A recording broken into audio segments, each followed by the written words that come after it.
Patrick, komm mal ins Bullshit. So, wir kennen Sie natürlich alle, unsere Konmama, aber ich möchte, dass du dich trotzdem mal kurz vorstellst.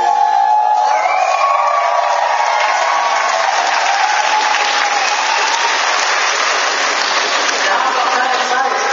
Ja, ich bin von der Frage, ich kümmere mich seit, die erste nicht, aber seit 2003 um die Helfer und um die Jugendherberge und dieses Jahr Assistentin übernommen.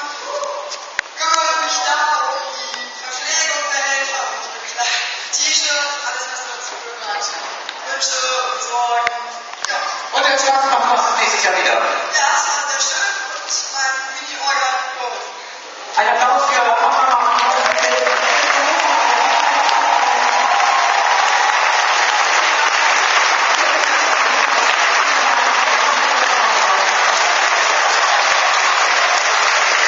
Der nächste wichtige Mensch an meiner Seite. Wer bist du? Was machst du? Ich bin der Christian Meyer, ich bin für die Webseite, für die Tickets, für den Versand, für das Kassensystem, für alles, was sonst muss man.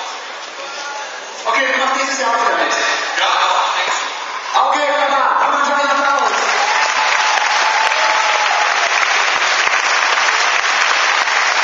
Und die nächste Runde. Wir haben es hier zu tun.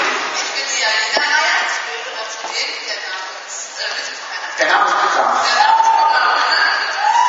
bin zuständig für die Presse, für Texte, für die Webseite und alles, was so klein ist, noch so anfällt. Ab und zu bin ich auch Vollverständnisklage. Okay, ich glaube, er trägt sie nicht.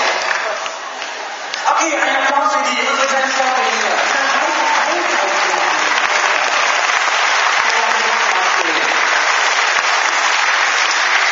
Ich bin der Herr Mache das zusammen mit dem Bubble ist